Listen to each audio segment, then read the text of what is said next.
And 3 years later, they have a 3.5. That's a kick in the teeth.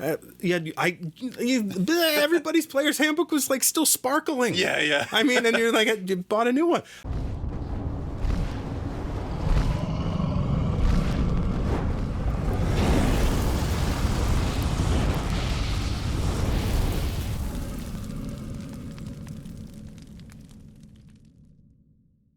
Welcome to another episode of Every Edition. I'm John. I'm Jesse. And today's Loot the Body, we'll be taking a look at the Alien RPG from Free League. Oh, I'm so excited. In the random encounter, we're going to be talking about the Monsters of the Multiverse bundle that just came out for 5th edition. Oh, baby. And our morale check, we'll be going over Tabletop RPG news. But first, Jesse, what's up? This episode is just all stuff that I want to talk about. Well, I mean, it's like every episode is all stuff that I want to talk about. But sometimes, you bring in some zine or whatever that I've not heard of. Sure. That I'm excited to sort of, be sort of in the audience and learn about. But this time, we've got a lot of good stuff. I just got the Monsters of the Multiverse bundle. I sort of dug into that in preparations for this episode. Yep. So I'm excited to talk about that. We're off the heels of playing the Alien Chariot of the Gods. Mm-hmm. Chariot of the Gods, yeah. That was super fun. I'm getting ready for the next one. I can't wait. There's a lot of good stuff going on. Spoiler alert, it was awesome. Yeah, like it was really good. It was a great game. We're in the middle of it, and I'm looking forward to another session, at least one more session. Yeah, I think it'll be like at least one more, maybe two more. Yeah. Because it's broken up into acts, and we got through Act 1. Okay, great. It was really fun. How you doing? I'm doing all right. It's Zine Month. Zimo. So check out zinemonth.com, and it's just fun to kind of scroll through and take a look at all the different projects that are coming out this month. And you can click on the picture of the zine, and it'll take you to a little description, and then there's a link to the Kickstarter page. If it's launched, you can back it right away, and if it hasn't launched, it takes you to that save page. I've gone through. Get notified for it. Yeah, and you get notified for it. So I've gone through and I've saved a whole bunch of zines that I'm excited about. I've been trying to focus on things that are supporting old school essentials. Okay. Things that are supporting Merkborg, and things that are supporting Mothership. Okay. So those are the things that I've been searching for on the website zinemonth.com, and looking for that little banner on the cover and stuff like that. Not to say that I'm not interested in a totally brand new game, but I'm definitely drawn to those three. They seem to get a lot of third-party support, a lot of creative people in the zine space. And that harkens back to last episode where we talked about our top 5 things that we want to do, and Old School Essentials and Merkborg were top on your list. And Mothership, all three of them. So I'm staying true to what I said in that episode. I'm excited about those 3 games. They're games I want to run and games I want to play, and they're getting a lot of attention in Zine Month, and rightly so. So go out there and support an independent creator. Take a look at zinemonth.com to see the whole smorgasbord of zines that are coming out. Lots of creativity. Yes, lots of creativity this month. It's time for a morale check. Morale check is when we go over news of the week and news of the times for RPG-related stuff. And Tome of Beasts 3 from Kobold Press just launched on Kickstarter, and I backed it day one. Nice. At the $79 tier for the now probably gone limited edition, like alternate cover, hardcover book. They only have so many? They only had so many. Only so many people could back at that tier, and like the above tiers that also had that alternate cover. So it was a limited time thing. I know when prepping for this episode, there was only about, I think, 90 left. Okay. And I imagine those are gone. So far, the Kickstarter has made almost $500,000. Wow. Which is crazy because it still has almost all of February to go. I think February 23rd is the last day for it. Okay. So if you haven't checked it out, they've got a lot of awesome things that they've made with their like stretch goals and things like that have funded in record time or whatever. Great. And you can also check out our Tome of Beast review episode where we talk about exactly why you should like a book like that, and why you should be pumped about this Kickstarter, because I am beyond pumped. Yeah, it looks fantastic. And I think the biggest thing for this that I like is anybody that pledges at $29 or more gets the option to submit one monster or creature and a related stat block that you create, and it'll be put into sort of like not like a drawing, but they'll look over it and see if they want to add it to the book, and they're going to pick I think around 20 backers to add backer created creatures to the book. That's really cool. Yeah. I'm really excited, and I may or may not be submitting a stat block for an Amber Dragon, but we'll see. Okay, cool. Yeah, I think if you're playing 5th edition, you got to be checking out what Kobold Press is up to support 5th edition. So good, especially if you're doing homebrew things. But even not, you can swap out certain bandits or cultists for more exciting creatures that Kobold creates. Awesome. Well, in other news, Glenn Seal from Monkey Blood Designs, he's the publisher of the Midderlands campaign setting. He's got a new Kickstarter, and it's for a low-level adventure called Rancid Canyons of the Floating Death Sheep, which I just wanted to get a chance to say. I'll say it again. Rancid Canyons of the Floating Death Sheep. Awesome title. Yeah, it's pretty great. It's coming out in 3 different versions. It's coming out for 5th edition, it's coming out for Swords and Wizardry, and it's coming out for Dungeon Crawl Classics. Ooh. So it's hitting the OSR, the latest incarnation, and the best. So you can get that Dungeon Crawl Classics version. So I'm a fan of Glenn Seal. He's mostly known for his cartography and map work. So I'm expecting that this module is going to have some cool maps in it. And it is a low-level adventure, and it mentions floating death sheep. So if I'm not fighting floating death sheep by the end, I'm going to be really disappointed. But otherwise, this looks like it's going to be worth your time to check out. You can back it. You can get just one, you can get 2, or you can get all 3 versions. So I love that he's doing that. He typically does things for Swords and Wizardry, and then he's converted then some things to 5th. Sure. So he just focuses on Swords and Wizardry. He's Swords and Wizardry, and he's from from England. So it feels to me like Swords and Wizardry is more popular in like an EU type in England than maybe it is here, or definitely where we're living. But I love Swords and Wizardry. It's fantastic game, and I love Monkey Blood Design. So check it out. From Roll20. I finally found and figured out the date of Cyberpunk Red. So, last episode we talked about our top 5 things that we want to do. So I was trying to research how I can, get back into those games that I want to try out this year. And February 17th is the official date that Cyberpunk Red is dropping on Roll20. Excellent. Which I'm super excited about because it's right around the corner. And while researching for that, I found that the Alien RPG, the very one that we will be talking about later in this episode, is on Roll20 already, which I guess is kind of like a no-brainer because it came out maybe a year and a half ago, something like that. But I didn't think to check for it on Roll20 until when I was researching. And it's actually a surprisingly good deal. Okay. It's like $40, but you get everything that has released for Alien so far. Wow. So you get like the core book, the starter set, all the related goodies that you would need, like maps and characters and things like that. But you also get the 2 cinematic game modes. You get the Chariot of the Gods and the Destroyer of the Worlds scenarios. And they're cinematic, so they're made to be played, not campaigns. They're sort of 1-shots or 2-shots or whatever. I think it's a really, really good deal, and I'm looking forward to that because that'll let me play the game even more. And, we can go into more of that later. Yeah. Well, and so finally, as I said at the top of the episode, it is Zine Month. And so I wanted to plug another zine that's coming out this month, Old School and Cool Volume 3. It's up right now on Kickstarter. It's part of Zine Month, so you'll find it on zinemonth.com if you're scrolling through and looking. It is the 3rd one of these Old School and Cool zines, and it's put out by Night Owl Publishing, which is probably best known for their Old School Essentials setting called Meatlandia.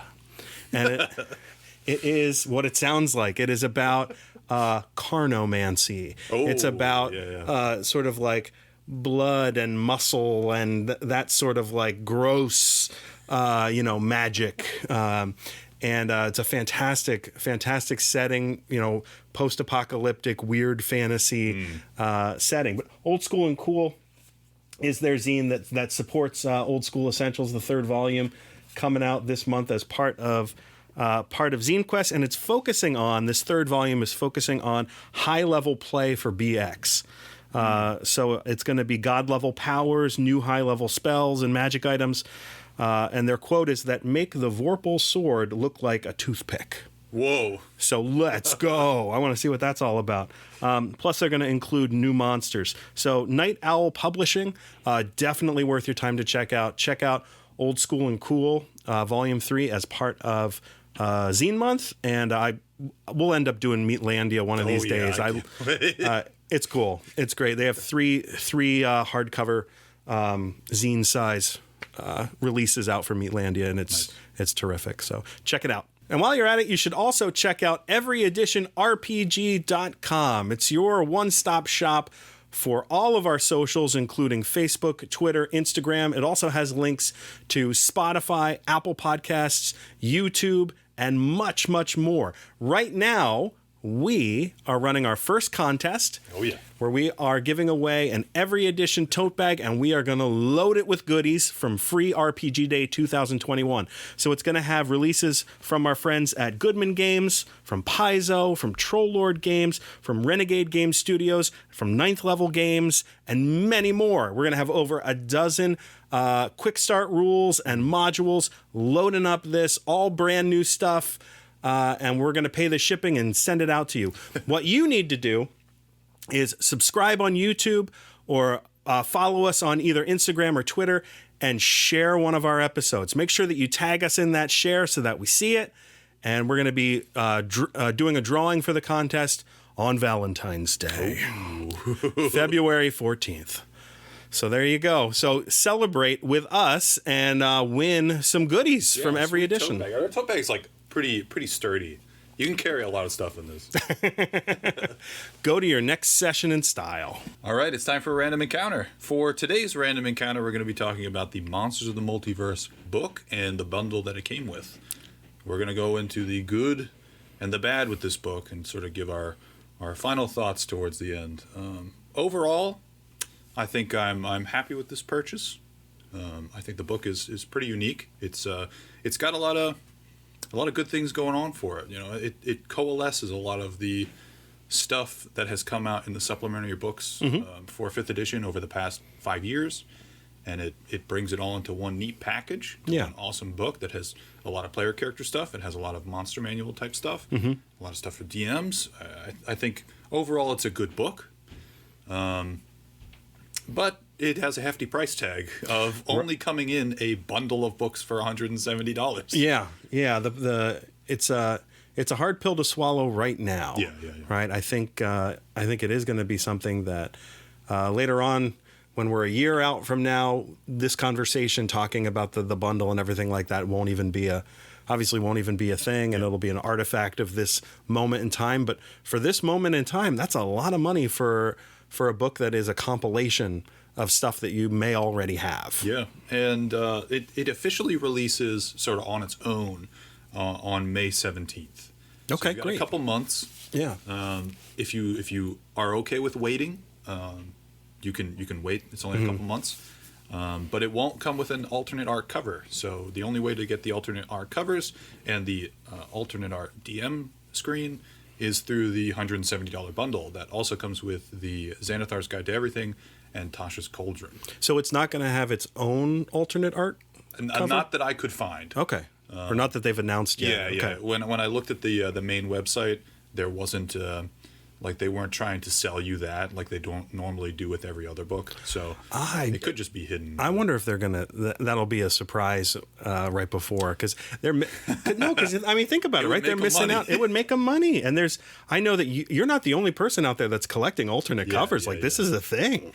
So obviously Tasha's and Xanathar's already have other alternate covers, so they could totally sell more books by just having another cover. If they did another alternate art for the Monsters of the Multiverse this close, I Well, would actually be angry. Okay. That would be a book that I wouldn't buy. Okay. Yeah, fair enough. Maybe the proximity. If they did it like Christmas time, holiday time later this year, maybe by then I'll have, forgotten that I have this book or something. It would be a little bit easier to take. But I mean, the best thing about the alternate art covers to me is that it's sort of built on supporting local comic shops. yeah, you right? can only And get local them game from stores. hobby shops. Yeah. You can't get them from Barnes & Noble or anything like that, or Walmart. So that aspect of it, I love. Yeah. I think that's great. But it's not. It's never been an important part of my experience of collecting. Like I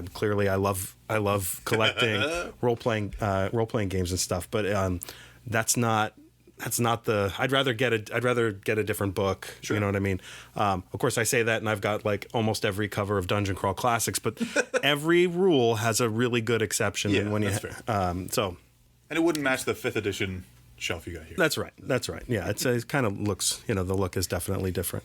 All right, let's take a look at the good. Like, what are the things, Jesse, for you that for Monsters of the Multiverse that feel good, that you're excited about? Why should people pick this up? So, from a DM's perspective, maybe I'll go into a player's perspective afterwards. Sure. But from a DM's perspective, I think as a bundle, it's really, really solid. Like, I can take the first bundle of books, that's the Player's Handbook, the DM's Guide, and the Monster Manual, and take it with this bundle of Xanathar's, Tasha's, and Monsters of the Multiverse, and just carry those 2 bundles with me to every session that I go to. And then I'll have whatever book people need if they want to look up something about their character or create a new character, or any rules that I need to look up for a specific race or a monster. I'll have basically 2 different monster manuals to pick from, and they're all in their own little sort of bundle box, and they're easy to carry. And it doesn't mean that I need to carry around multiple books. So if I wanted to previously use, say, like a Demon Lord in a alternate campaign or a homebrew thing that I was doing, I would have to take the Out of the Abyss book with me wherever I go, because that was the only place that those Demon Lords existed, at least stat block wise. Yeah. Physically in a book. Sure. Same thing with a couple of the races, like the Aarakocra and other things. Some spells and some player stuff. They took it all and they put it into one big book, and they errated some stuff. Like, they made things a little bit more streamlined, like walking speed being up to 30 sort of across the board. What do you think about that? That's not something we've talked about. What they kind of took anybody who had a 25 walking speed now has been bumped up to a 30 walking speed. So that's now the base walking speed for everybody. Yeah. Regardless of what race you are. What do you think? Is that? I mean, I think that eliminates feel bad situations. Like, there have definitely been instances in fights where somebody who is a ranged combatant initiates a fight, and they sort of double move because they're a dexterous person. They maybe have 30 feet of movement. They double move and they're in melee combat or whatever. And then somebody who's less dexterous, who only has 25 movement, double moves and still can't attack next turn. Or they can, but they have to use more movement. Yeah. There's a little bit of feel bad there when half the combat is over by the time your character gets up there and can fight. So having that be a base movement, I think, is fine. Yeah. I do think that DMs need to think about their combat scenarios a little bit more, because their players will have a little bit more movement. But I think for the most part, unless you're like super by the books, maybe Adventure League, movement has always been sort of rough. Yeah. It's like, okay, well, you're approximately there. Let's go 30 feet from there. But what I do like is that they made swim speed and flight speed across the board just equal to your movement speed, which is really nice, especially with now 2 native flight races. Yeah, that helps a lot. Yeah, that seems appropriate to me. The one thing I don't know that I would bump everybody's movement speed up to 30. And again, that's one of the joys of this hobby is you can pick and choose what rules you want to follow and how you want to run your table. I have very fond memories of my halfling character discovering, Boots of Speed. Sure. Right. Or something like that.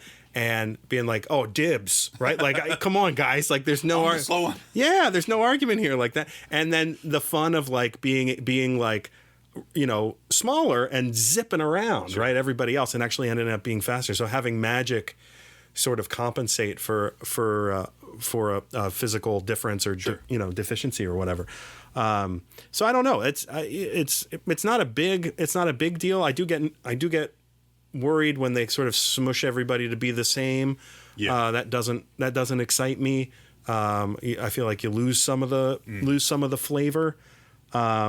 But you gain, I guess what they're really going for is they're always going for balance. So I think that, and definitely trying to balance and that's not something I really am concerned with, right? So I get that they want to do balance, and I don't know that I want to do that. I do like character customization, Sure. right?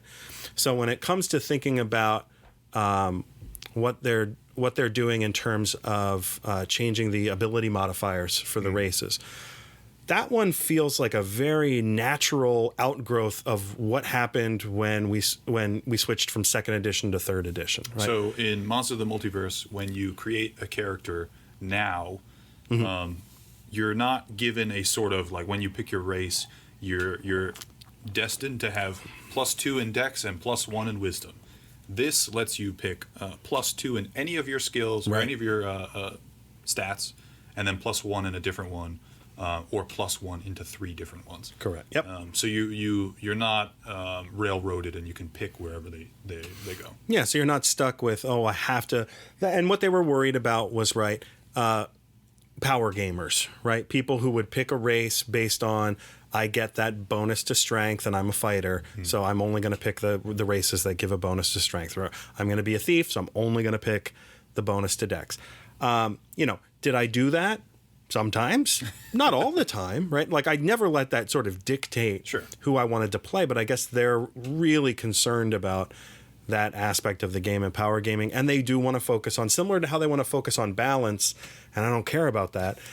They also want to focus on character customization, and I do care about that. Sure. I do want to customize my character and kind of be able to, make it yours, make it mine, and play what I want to play. So I don't mind the change to the ability modifiers being up to you, right? That you can kind of pick where you want to put it. And I said that it reminds me of the change that happened when we switched from second edition to third edition, because from second to third edition Dungeons and Dragons, that was when they removed the limitations on race and class. So third edition was the first time that you could be any race and any class in any combination, right? And so that was a big deal. And again, very similar to the conversations that are happening online right now. There was grumbling, right? Right? And the conversations feel very similar. To me, to that kind of, people are grumbling. What about the dwarves and shouldn't they be slower and all that kind of thing? And like, well, they can be. That's your game and that's your table. If you want them to be that, that's fine. But if the thesis here is character customization, that's cool. Like, go for it. I get it. I also think too, like, to me, that's just sort of always been. I'm not a big like rules lawyer. Sure.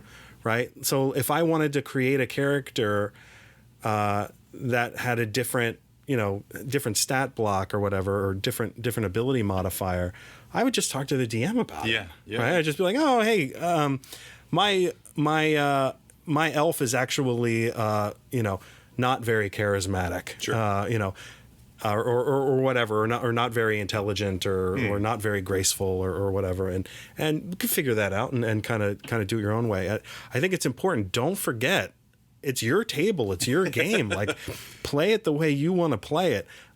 Change is always going to happen. Sure. Right? Like, you should expect every 5 or 10 years, there's going to be an update or a new version of Dungeons and Dragons. Like, especially with Wizards of the Coast. Yeah, come on, there's a new Madden every year, right? Like, and some people are compulsively get the new, like, they need to have the new Madden, and that's what they want to play during NFL season and stuff.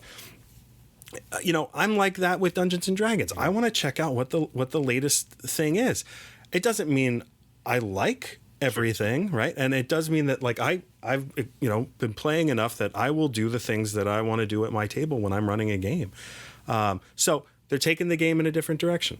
That shouldn't surprise anybody, right? And if you don't like it, you've got other options. You can tweak it at your table. You can go in another direction. Play another edition. Yeah, you can play another edition. That's Play a right. different game. Play a different game. That's exactly right. The thing I really like about Monsters of the Multiverse is I do like when there's a collection.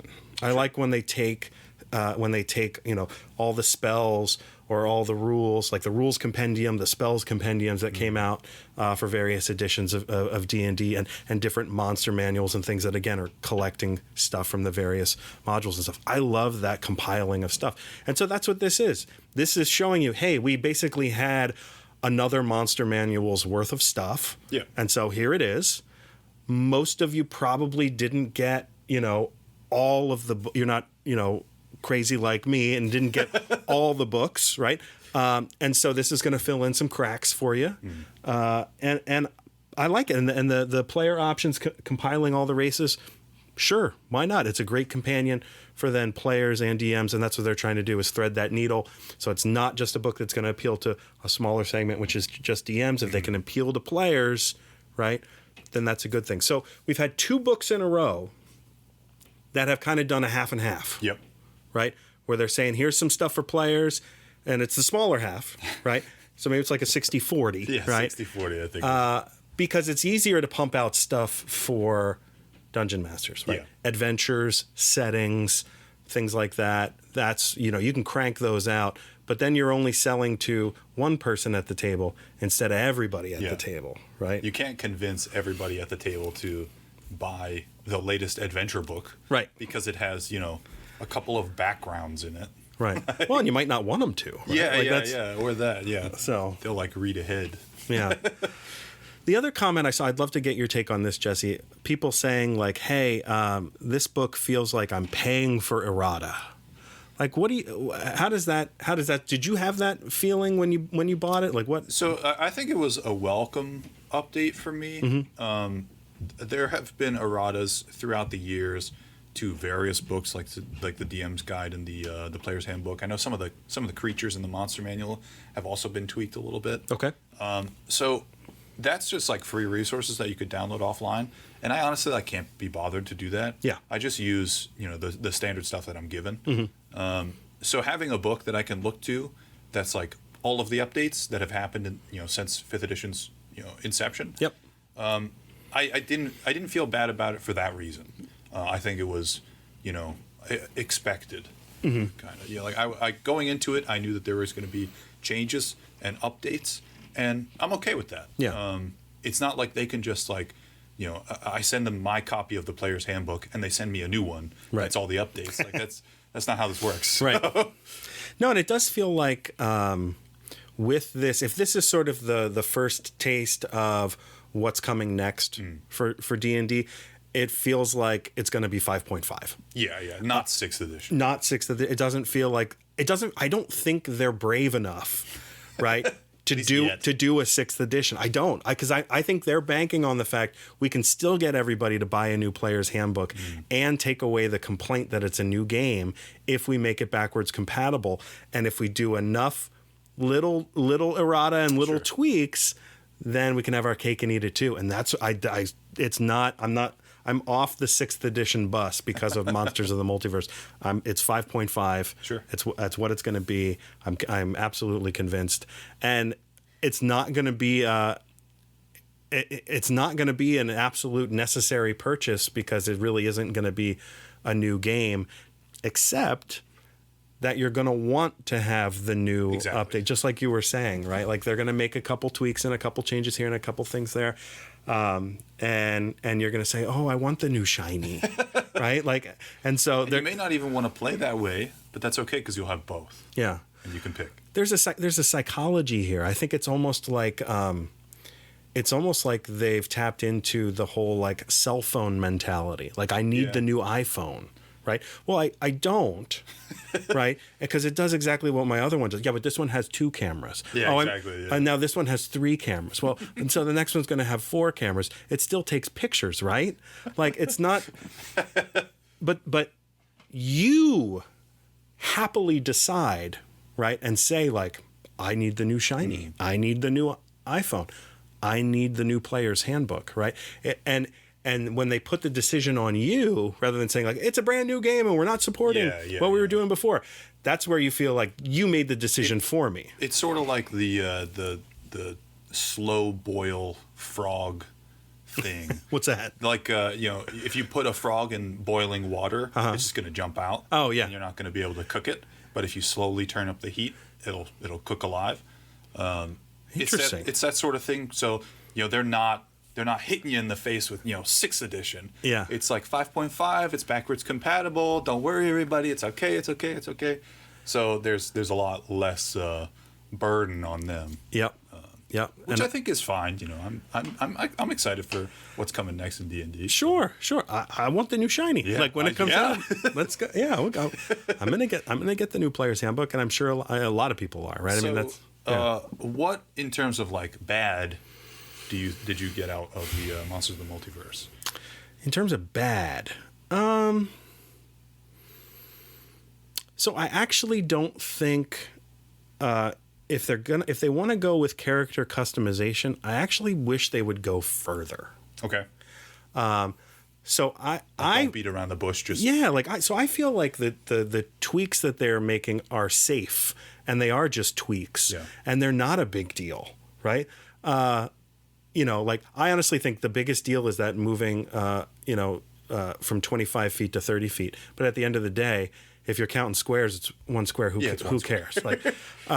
But I actually would love them to be a little bit more adventurous, a little bit more bold, a little bit more daring with some of their choices. I think they learned some lessons from 3rd edition and 3.5, where customization sort of made it unwieldy, I feel like, for the dungeon master. But at the same time, there are places where I think they could push the envelope a little bit. So the one that I'm thinking about specifically is how they're thinking about race, right? So the idea that they want to let you customize by giving you the ability point thing. Yeah. Choose whatever you want. Choose whatever you want, right? You want to put 2 in strength, and you're a halfling. You're a bodybuilder halfling, right? Whatever you want to do, right? And that's cool. I don't mind that, but I'd love for them to go further. I saw on. What was it? It was on DM's Guild. Yeah, it was on DM's Guild. There was a thing called Ancestry and Culture. And that looked interesting to me because they took race and they broke it up into two different components. So it's kind of like a nature nurture kind of thing, right? So you could be an elf who was raised by dwarves, right? So you might have some elven heredity, right? Some biology, but none of the culture. But none of the culture, none of the knowledge. And so that was interesting to me as a way to kind of tackle the issue of race and to think about it a little bit differently. I know that, again, if you take a step back and you think about the thesis, what they're trying to do, they're trying to move away from racial essentialism, right? And cool. Let's give that a try. I've got plenty of books that have racial essentialism built into it, and I understand how it can be problematic. So give me a new game. It's something new. Right. And that's where I'm thinking, they want to have their cake and eat it too. They don't want to scare people away. They've never had an audience this big. Yeah. Right. And so they don't want to screw it up. They don't want to screw it up. And they have screwed it up. They've screwed it up not once, twice. Right? And I don't think we've talked about this before, but they screwed up, I feel like, 3rd edition when after 3 years they put out 3.5. Yep. That was their opening salvo as a new owner of a company, right? Wizards buys Dungeons & Dragons in 2000. They put out 3rd edition. And 3 years later, they have a 3.5. That's a kick in the teeth. Everybody's player's handbook was still sparkling. Yeah. I mean, and you're you bought a new one. And that definitely soured people on Wizards of the Coast within their first couple of years of being a company. We're like, are they going to be good caretakers? No, they are going to treat this like magic and expect you to buy a new book every couple years, Yep. right? So that was a bad thing. And then the transition from third then to fourth, where they did say, we're going to be adventurous, we're going to try a brand new game, and we want to build the audience bigger, so we're going to video gamify Dungeons and Dragons to try to appeal to that crowd, which flopped. And they lost everybody, right? They lost it. It was still, there's debate I've seen online about how much 4th edition books, sold. Who cares? Yeah. The truth is, it flopped because I don't know many people that play it or talk about it. I have put content out there on social media for 4th edition. Nobody wants to talk about it. Well, I mean, if you think about it, like 5th edition is the most popular that D&D has ever been. Ever. Yep. And 4th edition wasn't. So clearly it wasn't as popular. Right. So right. I mean, they're doing something different now that's good. And I think with Monsters of the Multiverse, like there's another player customization thing where every time you make a new character, your character is guaranteed to know Common, but no other guaranteed language. Okay. You pick a second language based on the languages that your DM provides to you, for whatever campaign. Yep. And you can pick from that list. So you could be an elf that was raised by dwarves and not know Elvish natively. Mm-hmm. You would know presumably Common and Dwarvish because you were raised by dwarves. Yep. So like you said, they're definitely leaning in that direction, but they're not, they've not hopped off the fence. Yeah, yeah. I'd love to see they're not going to do it. No, they're not going to do this. This is I am absolutely. I mean, this conversation. I was convinced before it, but just talking about it with you, this is not going to be 6th edition. No, it's really not. So I think it's okay. Yeah, it's fine. It's fine. 5th edition is elegant. It is a wonderful system. When it came out in 2007 or when was it? 2013. 2013. 2012. Somewhere around there. Yeah. When it came out 7 or 8 years ago, I loved it right off the bat. Yep. Right off the bat, I was like, hey, they're actually returning to the roots of the game. Like, this feels the most like,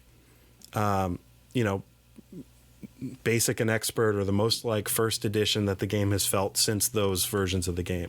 And I still appreciate the fact that they were brave enough to, I think they had to, right? That they put out an edition of the game that was reminiscent. I still would love to see, and I definitely know that this is a talking point out there. I still would love to see them do a return to basic and expert for this next incarnation. In 5.5. In 5.5. And then maybe in the advanced version, they push the envelope in some of this customization stuff. I do, one more thought about Monsters of the Multiverse. I do wonder that they are sort of taking a step back into 3rd edition territory when they're dealing with the races, because they have so many different now special abilities that it's starting to feel like feats. Like each one has at least 1 or 2 baked in feats. Each race has baked in feats now. And that was the part, for me, that was the part of 3rd edition that was starting to get unwieldy, right? It was all the feats and all the customization. And as a DM, I didn't know it all. And so I had to trust that my players were like, oh, I picked this random thing in this random book and it does this. And I'm like, sure. Okay, great. And that didn't feel great, right? That didn't, and then Pathfinder took it even felt like it took it even further. It didn't feel great.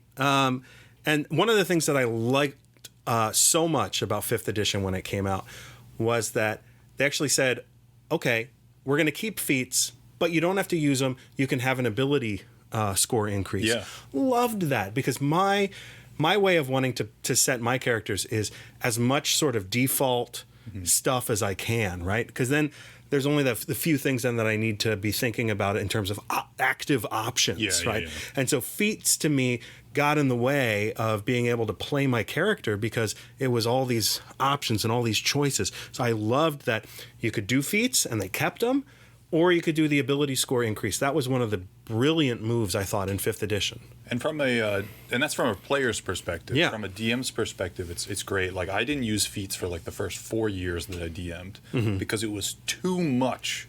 Like, there was too many things going on. They had started to introduce alternate feats from the player's handbook. it was too much going on. I said no feats in my campaigns. Yep. When you get to level 4 and 8, your ability scores go up. That's it. Set it and forget it. Yeah, exactly. I love that. So that was one of my favorite things about 5th edition was they kept feats, but you didn't have to use them, right? And so with them starting to tinker with the races, and I'm wondering, it seems like they're starting to do that baked in feats thing, and I don't know if that's that's the direction There's I want a lot of stuff happening. I want to go. So I don't know. Again, like character customization, I understand what they're trying to do, but if you're going to do it, go all the way. Mm-hmm. Like I think there's more to go. Jesse, what are your Closing thoughts? Yeah, closing thoughts. On Monsters of the Multiverse and the bundle as a whole. Sure. If you are a avid collector and impulse buyer of all of the alternate art stuff that 5th edition has come with, buy it. Just buy it now. It's not going to be available in the future. As far as we know now, Monsters of the Multiverse isn't going to get its own alternate art book. That may change in the future. We'll update you. Sure. Sure. It comes with, a DM's screen that's specific to this. It comes with a sweet looking, slip case and all that. But if you don't want any of that, or if you already own Tasha's and Xanathar's and don't want a second copy to give to somebody or give them your old one or whatever, just wait. Yeah, just wait. You only have to wait until May until you can get the regular book. And at that point, I think it's worth it. Oh, yeah. Even as just a DM, if you buy one book that coalesces all the information from your other books into one book, I think for the $50 price point, it's really good. Yep. For $170, it's really not. Yeah. No, I think it's a slam dunk as as a solo purchase, right? When you can get the book by itself in May, I think everybody, if you're playing 5th edition, this is a book you're going to want. Yeah. If you're a player, then you probably don't have a lot of the adventures and stuff like that, and this is a great way to get all of that stuff collected. And it is, a second Monsters manual on top of that, and it does, start to point in the direction of where things are headed. So I think it's a great. I think I genuinely like Monsters of the Multiverse. I just don't like this particular vehicle and release schedule, and I don't even know that Wizards likes it either. They at least wanted it to be for Christmas. Yeah, they pushed it back, right? Because then you can justify like, well, it's a gift, or it's the big price tag item that'll be under the tree. Releasing in January like this, it's like, no, just wait. So that's the best advice. It's a good book. I love collated stuff. And just wait. It's only a couple months. You can do it. I promise. So let us know what you think. Is the Monsters of the Multiverse a must-have right now? Are you going to pick it up now? Are you going to wait? Let us know on any of our social medias over at everyeditionrpg.com. You can find all of our stuff there. You can email us at everyeditionrpg@gmail.com. And I'd love to hear how everybody else is thinking about Monsters of the Multiverse book. It's been out for a little while. It's in everybody's hands. I want to know more people's takes on this kind of stuff. I'm sure that there's some healthy discussion that can be had. Yeah, and don't forget to subscribe here on YouTube or to follow us on Instagram, Twitter, Facebook. If you're listening right now on Spotify or Apple Podcasts, thank you very much. We really appreciate it. And spread the love of tabletop role-playing games by spreading the love of every edition. Let people know that you're enjoying the show, and let us know you're enjoying the show too. It's time to loot the body. Today's Loot the Body, we're taking a look at the Alien RPG from Free League. This has been out for a little over a year now, and it's it's great. It blew me away. Yeah, it's fantastic. It literally blew me away. It's fantastic. So Jesse, you're in the middle of running the starter set. So tell us about a little bit about the game and your initial experience. So we're not going to go into any spoiler things, so you don't have to worry about story. But I do want to say that this is like one of the better starter sets that I've picked up for an RPG. It comes with a lot of stuff. I think the value is there. Yeah. So right off the bat, it comes with a pretty thick rule book that's basically everything from the core rule book sort of chopped down, and they took out all of the character customization, so you can't create a character with the starter set. Okay, no character creation. So it's like it's rules light, but the rule book in there is like 100 pages. So it's a lot of good stuff. It comes with the Chariot of the Gods cinematic game mode. So in this game, there's 2 different game modes. It's cinematic, which is like one-shot starter set type stuff. Okay. And then campaign, which is like your typical campaign that takes place over multiple sessions. Okay. So this comes with the very first cinematic one. Super atmospheric, super awesome. We're in the middle of running it. I think it's really great. I've read through it all. It's fantastic. Are we playing cinematic mode? Yes. Okay, so cool. It is only cinematic mode. You can only play Chariot of the Gods cinematic mode. Okay. It's designed to be that. So it comes with maps and like little cardboard cutouts for characters and things to place on maps. Yep. Specific to Chariot of the Gods. There's a map of the ship that you go into that has like the ship on one side and like a map of the stars on the other side. Okay. And it's like pretty good quality. Like I think once we're done playing it, I might get it framed and just hang it up because it looks really good. Yeah. But there's also a little deck of cards. There's 2 different decks. One that has your initiative. So just like in Dungeons and Dragons and many other RPGs, when you get into combat, there's initiative, and instead of rolling dice, you like pick a card, any card, and you pick an initiative card, and whoever has the lowest number goes first. Okay. You go in sort of ascending order. So it's a physical card you can keep near you to know when your turn is. Cool. Which I really like, and like the card stock of these is like pretty good, at least for a starter set. It's like the equivalent of like a 52 deck of cards. You know? Okay. Feels like that. But there's also personal agenda cards and cards for your weapons. So as you're playing as the GM, the game mother of this game, you can if somebody picks up a gun, you can find it in your little deck and give them the card so they physically have the gun so they can remember what it does and how to use it and things like that. Cool. I like that tactile aspect to it. It's More stuff to give out. I like that. cool. No, and you mentioned the dice. Now the game just functions with D6, Only D6s. but the dice are sweet. Like they're the dice are great. cool. It comes with 2 packs of 10 D6s. There you go. 20 D6s. 20 D6s. Yep. And like if you buy on the Freely website 1 pack of 10, it's $20. Yep. And you get 2 packs plus all the other stuff for like $50 or $40. It's a really, really good deal, Yeah. even if you're just getting the dice. Yeah, and I've seen it. You can find it online for the retail price is $40, but you can find it for cheaper than that.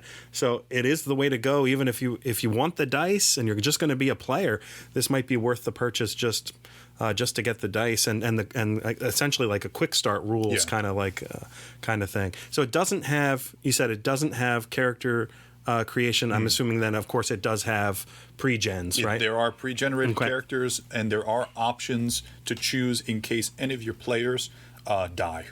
Oh, okay. So the book has a couple extra that are like, okay, if somebody dies, they still need to keep playing because we're trying to have fun here. Yeah. So just let them play this one. Okay.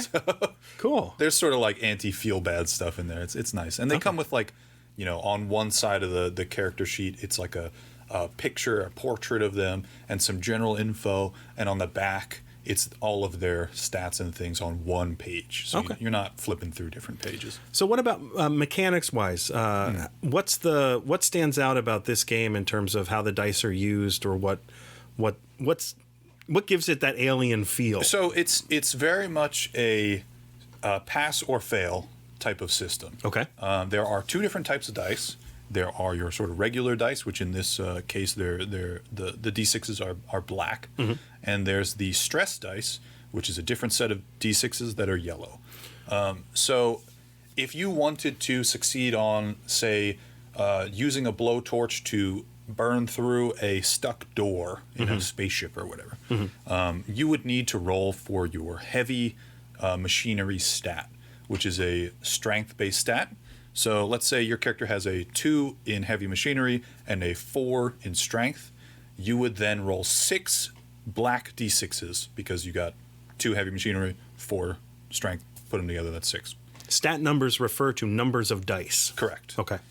So anytime your GM asks you to roll for something, you add them up and roll that many dice. Okay. So you would roll 6 black D6s. If any of them land on a 6, you succeed. And if you get more than one success or more than one 6, you can like pizzazz. You can add pizzazz to it. You can like show off or do whatever. You can make sure that the next time you do something like that, you automatically succeed. So you don't need to roll again. But if you fail and none of them come up a 6, you don't do it. You don't do the action that you were trying. So somebody else could try it, or you could try again and you can push yourself and you add 1 stress dice, which is the yellow die. So at first you start out with no stress die. So you would add 1 yellow die and re-roll all of your now 7 dice. And that yellow die has a 6 on it, so you could use that to succeed. So that rolls a 6, you succeed, great. If it rolls a 1, it has like a little face hugger on it. It's pretty cool. That's cool. Very alien. But if you roll a 1 on the stress dice, you start to panic. And there in the rule book, there is a panic like a chart, like a random chart, and you roll your stress dice to see how bad the panic is. You could just sort of brush it off, or if you roll high, you can you can shut down and not want to do whatever you're trying to do, whatever. But that stress dice that you accumulated trying to push yourself to do that task stays with you the entire game unless you actively try to de-stress yourself. Okay. So if you take a break and take a breather, or if you have a photograph of your family, you sort of just like, try to sit down and remember them, and maybe that de-stresses you. So you can do a bunch of different actions, and things in the story will tell you that all the players' stress goes up by 1. If like a traumatic event happens. Oh, that's cool. It forces their stress up higher. So the further in the game you go with more and more stress dice, that's more and more chances for success. That's also more and more chances for failure and panic. Right. And if you get 1 panic, you fail.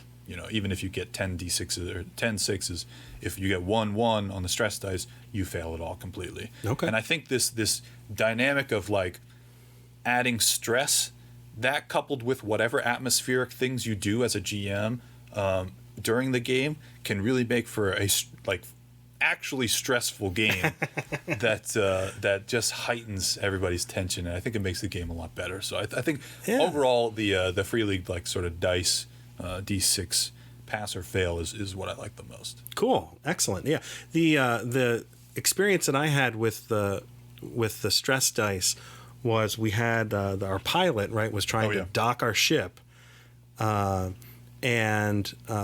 she made the first roll and it was a fail, right? And we're kind of used to D&D, where especially old school versions of D&D, like if you try something and fail, you kind of can't try it again. Like you got to think of something else. You got to break through the door instead of like lock picking it. But this game says, okay, you failed. Take a stress die and do it again, right? And so early on, right, adding a stress die or 2 is going to most likely increase your chance of succeeding.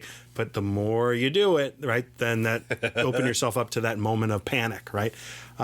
So it made for very interesting role playing, and I had to change my mindset, where it wasn't like if I don't succeed, I can and probably should try again, just understanding what happens when I try again, that I'm adding stress and that I need to be mindful of that. So it's a little bit more sort of resource management. Right. And it adds to the role-playing element a little bit more than failing to, investigate a room in Dungeons & Dragons. Saying that, you're the only pilot on the ship. You are literally the only person who can dock this ship. And if you don't do it, we don't proceed with our mission. Right. So that's a little bit of stress. You know? You might be okay with that, but if you screw it up the first time, maybe you start to sweat, and you got everybody's eyes on you. So it gives you a little bit of role play. And true to life, right? Thinking about trying to parallel park in the city, right? You don't succeed the first time, and people are honking at you and pointing and laughing at you, and it gets more stressful. Yeah. But you try again, right? Because that's a parking spot, and you gotta get out of the car to get to the next. But then you're super stressed, and you accidentally hit the car behind you or whatever, exactly. and it's like, oh my god, everybody's watching. So the mechanic is brilliant. It really does ring true to life, where it does it heightens that feeling of of stress and paranoia that's such a part of the Alien movies and world and stuff. So I'm like you. I'm a big fan of it. Free League is killing it. They've got this Alien RPG. The Blade Runner game is coming out. That's a reskin of this. Yeah. They've got Morkborg. Yeah, Morkborg. Right. Like, man, they're really coming out of the gate swinging. And there's also there's other versions of their D6 system.